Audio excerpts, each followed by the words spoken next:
childhood, like Yeah. from the beginning, because that tells everything.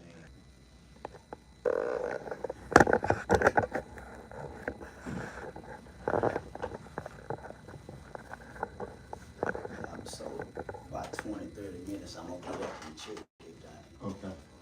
But yeah, they know we Slide in a little bit, son. Make sure we on the same page. okay. Yeah. Say, man. Know what time it is, man. Welcome to the Game Lady Podcast, man. Welcome to the city, man.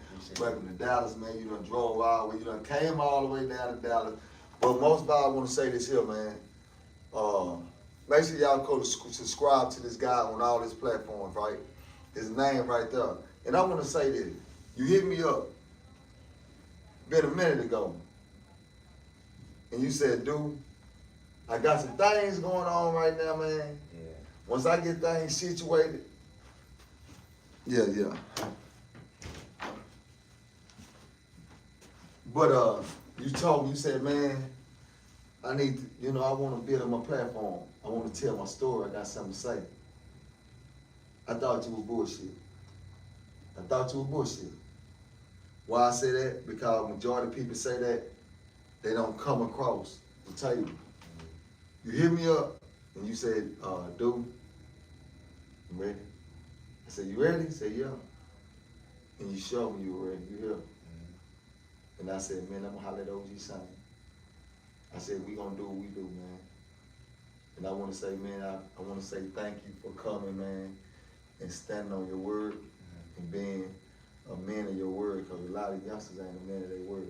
Yeah, that's true. I appreciate that. Well, let's go back to when I first tried to reach out. First I didn't have no social media, and I wanted to get in contact with Charleston, so I'd be watching some of his. So since I didn't have social media, I only had YouTube. So I'd be watching Charleston videos, and sometimes he'd go live, man, take my number, man, and he'd be like, if you want to reach out to me, contact OG Sane and contact my manager. So I'm like, man, I'm tripping. I gotta get an Instagram to reach out to people. Cause first I thought showing off online, taking pictures, recording yourself, that was corny, that was whack. I feel like if I was the man in real life, so I feel like when people be online, most people wasn't popular and cool in school. That's why they online, but I had it wrong. I ain't knew y'all was getting paid online the whole time. So I reach out either both of y'all, cause it's so many Charleston White pages, and that was January of 2024, and then you responded. When you responded? When you responded this year? This year March. Yeah. And you was like, what you trying to do? I was so happy, bro. I was like, man, first I was like, man, them people, they got too much money. They doing too much. They traveling. They ain't gonna look at the message. Thousands of people watching them. They ain't gonna check it. And then you was like, what you trying to do? I was like, no, first I sent you that message. I told you who I was, what I'm about, what I'm on. And I asked you, did you ready? You was like, yeah, I ready. And you was like, what you trying to do? And then you was like, you told me the price or whatever. And I was like, I ain't working. I don't got no money. I ain't working. I just want to, see what I can do, see what the price is so I can work towards the goal. I hurt my back and my neck at work, so I was like on workers' comp fighting with that. They stalling me with the bread, and then finally, make a long story short, I got the money. Like, yo, I'm ready. But I figured when I reach out to you and I told you like yo, they trying to give me a low price, and then I was like, I gotta wait, and then I was like, he probably think I'm playing, but I was like, you gave me, I paid for the phone call, and you gave me a number, you gave me a word. I was like, yo, I'm gonna keep my word, and then it took 6 months. 6 months later, you know what I'm saying, I got it, and then now we here. So and I'm gonna honor my word. yeah, I appreciate you for just answering the text. When you answer the text, and then I call you, I was like, oh yeah, I feel like I made it already, just by you responding. You know what I'm saying? Because I feel like once I get around y'all face to face, look y'all eye to eye, just talk, speak from the heart, tell the truth, like it's the sky's the limit. I believe that. Man, that's what's up, man. We here now, bro. progress done been made. That's what this exemplifies. You say you drove, where you drive I don't know. from? I flew From where? up New York. You from New York? I'm from South Carolina, Darlington, South Carolina. But you live in New York? Yeah, I live in New York. I've been in New York since like 2018. Yeah, I come from a small town. I wanted to make it, man. I wanted to be rich for a long time. So I just said, if I just get around the right people, I thought if I get around the right people, get around a city that's full of millionaires and billionaires, I might look up and, you know what I'm saying, and make it and get it if I put the work in and get around the right people. I believe that. And so you just upped and went to New York thinking I ain't told nobody. those thoughts. I don't got no kids, mama, daddy. I ain't told nobody. I told my friends and a couple girls and I was out. I ain't went back since. I visited, but I just left. So you went to New York by yourself with a car? Nah, I had a car down south. I wrecked my car. I got in a wreck, so that one thing I like about New York. You don't need no car to make it. Okay, so did you have a place to stay? Well, so I kind of did and kind of didn't. But what I did have was a job.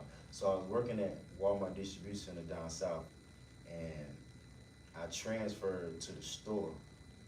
And once I transferred to the store, I transferred to the store in my town, and then I transferred from my town to New York. So I was working at night. So I was so hungry, I was like, even if I got a place to stay at night, I'm working at night.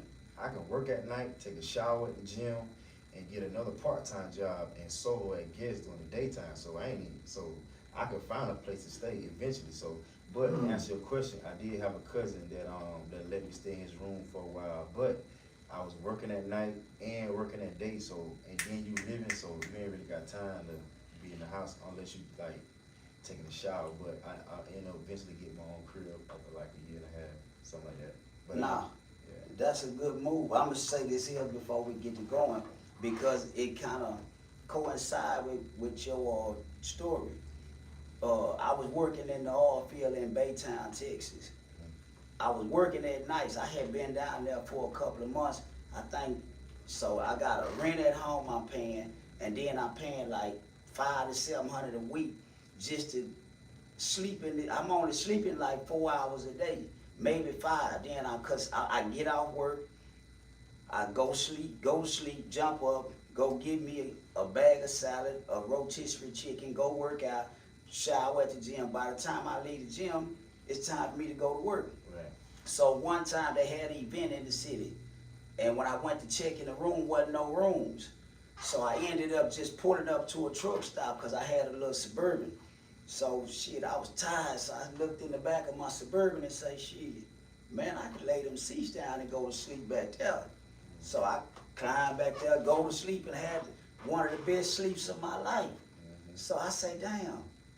So I get in the truck stop. I'm saying this here just to let people know that it's ways to sacrifice and survive and be comfortable and save your money.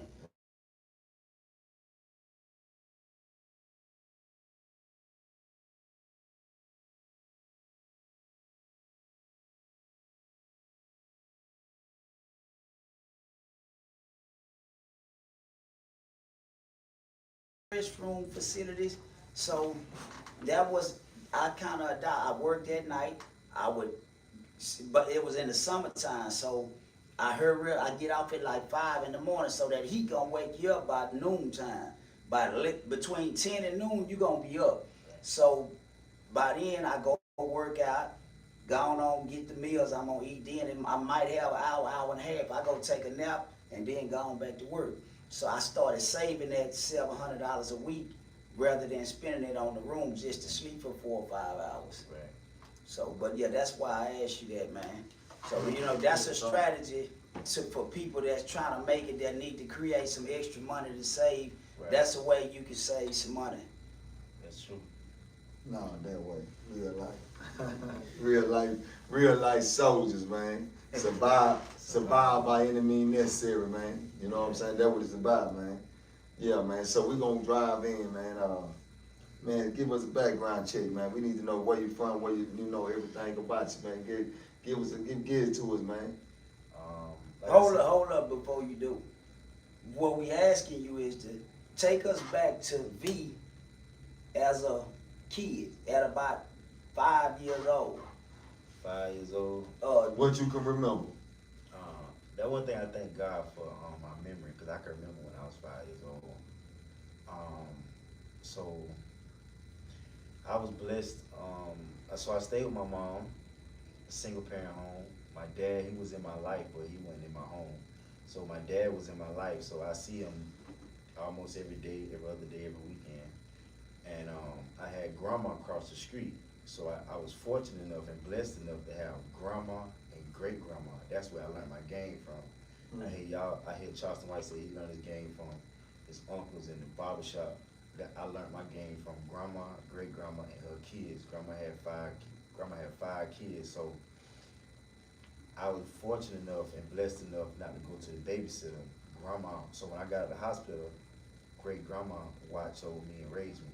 When I used to be like a teenager, I used to be sitting down talking to my grandma. She'd say, "Boy, you know when you was a baby, and your mom used to go to work, I used to get out my bed and get in the bed with you, because I was a baby." And she'd say I should just, take care of you. So she'll never let me forget that she took care of me. So I got my game and my knowledge from my great grandma. Like, grandma used to sit right here. I used to sit right here, and she used to talk to me, teach me. And one valuable lesson that she taught me at 5, she used to talk to me so deep that I couldn't understand it, but I heard it. I could comprehend, and I heard it, but you might not put it into perspective until like 20 years later. So one of the most valuable lessons that she taught me that I want to share with the young kids today is that she taught me that respect will carry me further than money. That's the main thing she taught me. And in today's world, you see so many people my age and younger in their 20s, they'll choose money over respect, and they'll choose money over everything. And she taught me a lot of Jews. She taught me money. She taught me respect will carry you further than money. She taught me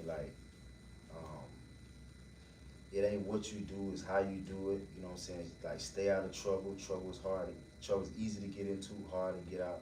And she just told me to just stay away from evil. Stay away from devilment.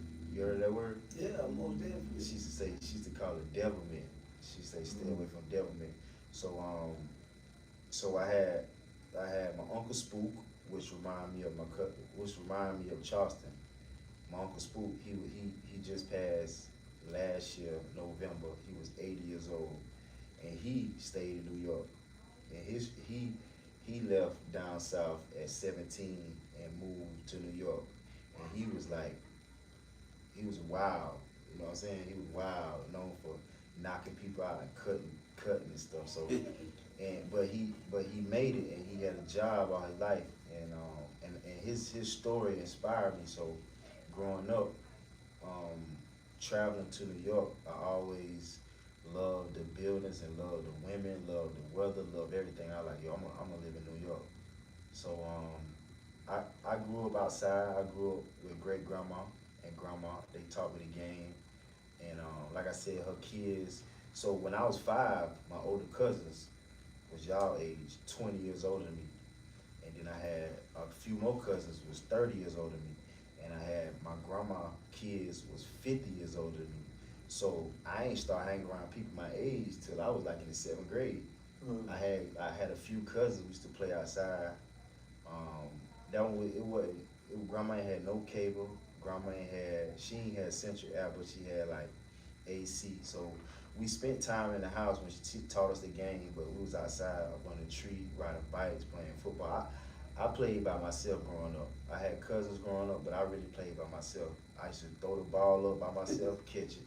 I used to shoot the ball, and if I miss, I used to run so fast, catch it, and then shoot it again. I used to throw the frisbee by myself. I ride a bike by myself. I rode dirt bikes forwards by myself. So I was the only child, so I've been going by myself. And I had older people around me. So What year you were born? 92, 32. 92. Yeah. So my older cousins, y'all age, right? So I love to ask my older cousins, what you was doing when you was my age? And boy, they love to tell me what they was doing when they was wild. So when I was 5, my cousin then was in their prime, and my grandma used to tell me, don't you go up on that tree hanging with them, don't you hang with them. And as a kid, I was like, dog, why I can't hang around them? They family. But she was kind of saying they was doing wrong. I ain't never seen them doing wrong, but she was like, you know, stay away from that. You know what I'm saying? Then I learned older why, like, to kind of like stay away from that. So yeah, So okay, so what was it like for you in school, when you was going to school? What was that like? so in school, I couldn't be bad. My dad, I had a daddy that was on my ass. He'll pull up to the school and he'll get on you. He'll embarrass you. Like he'll make a scene. He's more like a military guy, but he ain't went to the military. But in school, I did the right thing. I ain't got in trouble. I made good grades. I used to make like C's and D's. I wasn't no very smart person. I used to like 4th, 5th grade, I started to struggle in school. I used to try to go to school early in the morning to kind of catch up, and then stay later in school and catch up, and still don't understand that stuff.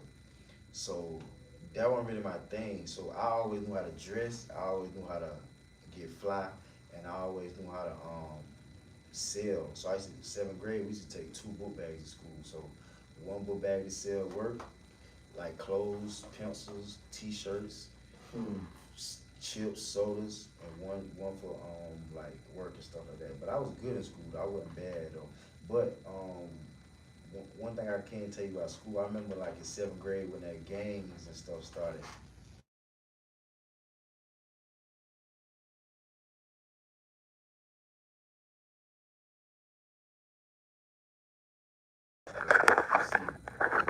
Today's world, doing wrong, and it'll catch up with you. Not saying you got Interesting. So you never been to juvenile or nothing? I ain't never been suspended, bro. So I had a mama that'll cuss you out. I had a daddy that'll get your mind right. And I had grandma telling you by God, you better not do wrong. So they had me brainwashed. I was scared of trouble, bro. I was scared to get in trouble because my mama and my grandma, they made it work. I wouldn't advise this though, but a woman got to do what she got to do to protect her child. But she used to tell me like, if you do wrong and if you be bad, you ain't gonna be successful in life. So I'm like, damn, I can't do wrong because I want to be successful. My main thing is I want to be successful. I want to be straight. So I couldn't do bad. I couldn't be bad. They ain't played that. I got to ask you this. I wasn't gonna ask you, but I gotta ask you because you say you from what part of Carolina? Darlington, South Carolina. Darlington, South Carolina. They call it D-Town. And it wasn't a whole lot of you basically played with family. Yeah. Did y'all have the kissing cousins in South Carolina? Nah, I'm gonna tell you why.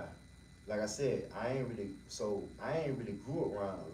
We had a lot of cousins like our age, but we used to have cookouts, 4th of July, you know, the holidays, and then the cousins come together then.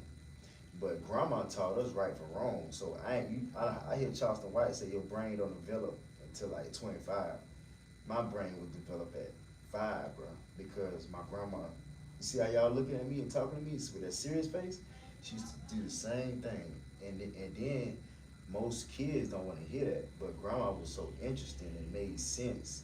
And grandma gonna tell you the real, and it made sense to be like, they kind of like listen. So nah, we ain't had that. We knew better. It wasn't granny, it was you. Cause see, a whole lot of kids have a granny that's doing the same thing your granny was doing, but they not receptive to it. It's something about you that made you receptive to the wise counsel. See, a whole lot of kids have people trying to give it to them, they just don't digest it. Yeah. Because they don't want it, they don't desire it. You had a desire to do right, to be right, to live right. And that's why you so composed right today. And I only been around you for like 15, 20 minutes. And like this interview is a special interview. Right. Special interview. Why? Because we done had everybody coming here that was in prison. been to jail, got kicked out, been on the tough shit, been on some gangster shit, all that shit. We got somebody that ain't never been expelled in school. And you the kind of kid I want to talk to. Right. So a lot of time when we say we need to talk to those kids that's going that way, we forget about the kids that's going straight. Yeah. We forget about the kids that's doing all the right things. Yeah. So my mind has always said, man, nah, I want to talk to the one that's doing the right things too, man. You see what I'm saying? So, and I say especially because they need to understand the reason why you chose to go a certain way. Let me tell you the reason why I chose to go somewhere. I'm gonna tell you the truth. Like I said, a mom, she gonna do what she gotta do to protect you. And my mama told me at the 4th grade, she said, boy, if your ass go to jail, I ain't putting up my house for nobody. I had to figure out what that meant. I ain't knew what that meant at the age. And then when I got older, I learned that it meant that when you go out there and do wrong, get in trouble, your mom may not have the bread, so she got to put her house up. And my mama done heard stories about people putting their house up, and then the kids keep messing up and have their kids' credit messed up, house gone. My mama told me at a young age, if you don't sell dope, if you do it, I'm not coming to bail you out, and I'm not putting my house up for you. She told me that as a kid, 4th grade. And she told me, she said, boy, you a pretty boy. You a ladies' man. You go to jail, they gonna fuck the shit out you in jail, boy. She said, they gonna stick bottles up your ass, and they gonna stick broomsticks up your ass. That's all she had to tell me. I said, man, I'm about to play pussy. I'd rather play pussy and really be gangster than be pussy and be acting gangster. That's what I told myself. Yeah. Because I like girls, man. That's why I moved to New York. I like women. I like women. You know what I'm saying? And I like to live. And I never could understand why people love to fight, love to do stuff to go to jail. I'm like, bro, y'all must be, even as a kid, I'm like, y'all want to go to jail?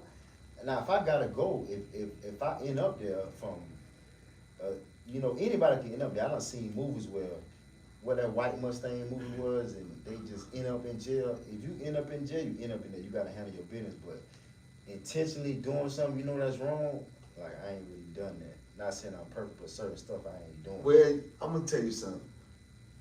It wasn't a fear. It was the fact that you had somebody that was consistently installing certain kind of things inside of you. Nurturing you.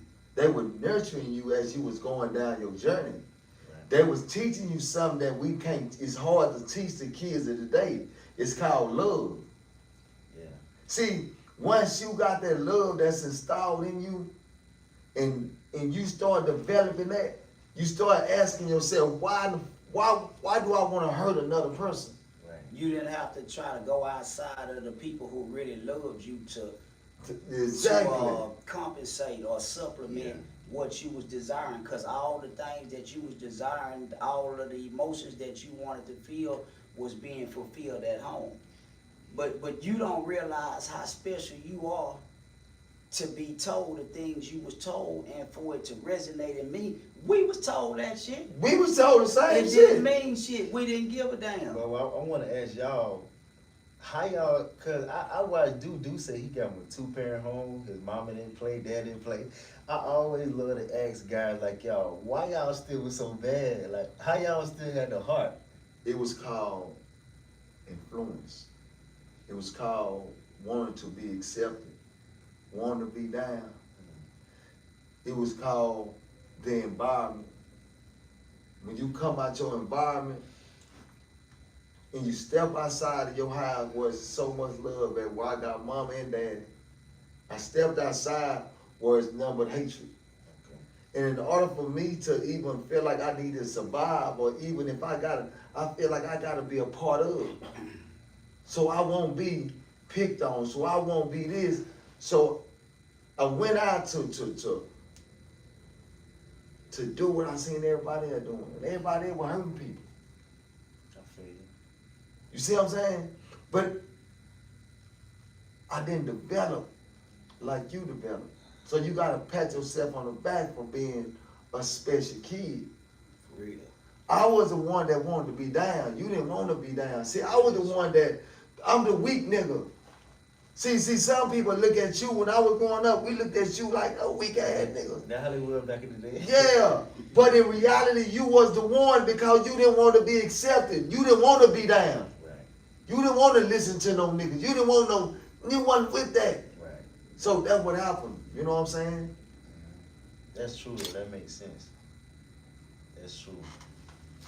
Yeah, I ain't want to be accepted because, like I said, in 7th grade, when they was trying to recruit for gangs and stuff, they was like, y'all don't be in a gang? I'm like, so what y'all do? Once I found out they wasn't getting no girls, y'all ain't getting no money, I'm fresh head to toe. This 05, 06, we trying to dress like Joel Santana and Yeah. them boys from New York. We academics, polo. We weren't band polo. We academics, Jabos, LRG. We Yeah. fresh white ones. Y'all ain't getting no money. Y'all ain't getting no girls. Y'all ain't getting fly. And then y'all ain't even smart enough to have girls from high school bring y'all food from junior high. We used to have some of us used to have girls from high school bringing us food. And we used to have girls picking us up, older cousins picking us up. I said, y'all ain't got no cars, y'all ain't driving. Why would I join y'all gang, bro? Y'all don't do nothing but hurt people. I like to help people. Oh man. I don't want to hurt nobody. I ain't never had the heart to want to hurt somebody. Now, they deserve it. That's a different story, but I ain't never had the want to hurt another man, especially for no reason. You finna go beat up somebody for no reason? I ain't finna do that, bro. You tripping. I always been like that. That's a special kid. That's a special kid to even wake up to think like that, homie. And that's just keeping it real. We call you lame, but I'm telling you that, man, you special. And I feel like there's a lot of kids out there in our society right now, man. They just like you. And a lot of them, get what they do? They be quiet, don't say nothing. Nah, They choose. get influenced. They choose to get influenced because of what social media say. Yeah. Because of what, everybody say. Right. It's what you supposed to do. This how you be cool. This how you supposed to be. And I'm sitting there looking like, no. Yeah. So you are poster child. I just want you to know that you are Right. poster child. For the game related podcast, you is officially our poster child. And I want to have a poster child because I want to see more of you than them niggas and then them young motherfuckers who don't listen to your mama, dad, and don't listen to nobody. Right. You know what I'm saying? But now, go ahead, Sane. Cause it really, I'm glad you said poster child, cause I was just about to say, nowhere in our culture do you see anybody that propagate this image. Thanks. Nowhere in our culture. So it's not even presented to the kids for them to grab a hold to it. Yeah. It's kind of like when I be talking about, you will see dudes glorify a girl shaking her ass all day. They'll drown her in money. But a little girl sitting there reading the book or get looked over or never get acknowledged. Thanks, so man. A young boy that's being influenced and is resonating and taking root and guiding the development of his character to do what's right is overlooked not only by the people who don't know better, but also by the ones who know better. See, it's people that's around, that's aware, that'll hear your story and understand the magnitude of it, but they won't propagate it. They won't grab it and push it because it goes against the narrative. Right. Yeah, it goes against the narrative. But man, you everything that kids should be striving to be. They just don't see it enough. Right. So they think it ain't what's up. They think being the one that's throwing the money to the worthless girl that's wasting her time is something to strive for. Whereas the person that's modeling themselves after you, striving for the little girl that's sitting down reading, it ain't exciting. Right. It's a dull light, so it don't attract the moths. And you don't get the light. You don't get the light in the world we live in. Right. You don't get it, nigga. You ain't been to prison. You ain't put in no work. You ain't hurt nobody. And it ain't a song. You like ain't about it. beefing. I ain't never beefing no man. But think about that. You don't supposed to get the light though. Right. We gotta change the format and saying now this what these. If we give more light to people like you, do you know how many kids that'll sit up and say, "Nah, man, I want to be on the Game Lady podcast." Cause they accepting those people that's doing the right thing. Because it seems like the world we live in don't accept none but the people that's doing the wrong thing, my guy. Right. You told us something, I want to jump into it. You said that you left South Carolina and you moved to North Carolina, New York. New York. New York. Tell us why you did that, man. Cause let me tell you the truth. When I graduated, so when I graduated from high school, right? So your mom and daddy, most of our moms and dads want us to be like them. Ain't nothing wrong with that. They want you to get a job where the mama work at, or get a job where the daddy work at. Ain't nothing wrong with that. So when I graduated, I said, man, I'm finna do me. So I've been like being myself since 7th grade, like, you know, just being me, just find out who I am, find out what I like, find out what I want to do. But it's time to get paid from that. So what I did was, when I graduated, I went on an interview and asked every man in my family, in my life, so what you do for a living? If you tell me where you work at, why you work there? So I went to start asking men why. Why you work at a place that you work at? You tell me why. If you've been there 15 years, why you ain't stayed 5? If you stayed 15 years, why you stayed 30? Why you stayed at this job so long? When you was my age, what was you doing? What was your dreams when you was my age? And the answers I got was scary. It'll make you cry, because most men don't even think about why they doing what they doing, why they working where they working at. If you ask a man why he married to the girl that he married to, he don't even know. He'll tell you, man, I had a baby from him. Or they'll tell you an answer that you be like, dang, bro, you 40, 50 years old, you don't know. I'm saying this in my head. So I'm like, so why you stay in Darlington? Why you stay in this place? If you say you want to move to Atlanta, why you ain't in Atlanta? I'm just asking. And they'll be like, man, I got caught up. I caught a case. I got kids. They don't believe. So most kids had people outside the neighborhood that they wanted to be like. I had people in my neighborhood that I didn't want to be like. No disrespect. I ain't want to be like nobody, y'all. I respect y'all and I love y'all and I appreciate y'all, but I don't want to drive what you driving. I don't want to work at the place that you work at. I don't want to live, and I'm a very observant person. I watch people go to work, come home from work, watch TV, and laugh. I watch Charleston White say, man, I don't watch no football. I ain't, like, he said a perfect example. I'm not watching no men, this is his opinion, and I agree. I'm not watching no another man play a sport and he get paid and I got bills and I ain't chasing my own dreams. So a lot of stuff ain't made sense. So I was like, I ain't want to do it. If I got a choice, if I got a choice to choose, I'ma choose. If I ain't got no choice, I do what I gotta do, because you ain't got no choice. But if I got a choice, I'm gonna be like, I'm coming to America. Them boys pick any city in the world to go find his wife. Remember that on America? Yeah. So I did the same thing.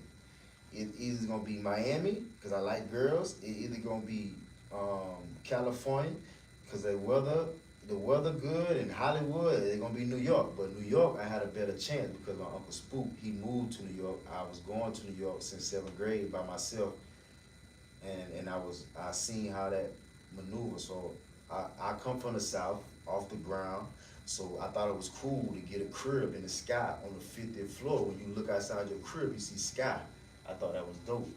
So I wanted to, and I got a rich uncle, my Uncle Archie, and on my dad's side, and my grandma used to take me to, he stayed in Beaufort, South Carolina, so they used to take me, she used to go see her sister, and I sometimes might go to his dealership. When we pull up, this man got his name on the building.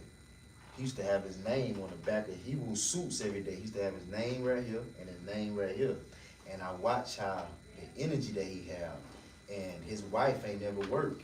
So I don't got no kids. I ain't never had a girlfriend. I ain't never been in a relationship, because I want my first girl to not work, and I want her You know what I'm saying? I seen that. So I heard Steve Harvey say, once your mind get big, once you see what you want to see, that's all I could imagine. So I saw it, and then it was scary when I started to interview guys from my neighborhood and my family members about why they work, where they work at, why they married, who they married. So you was good in basketball, you had a scholarship, why you ain't went on to do it? Man, they got caught up with a girl.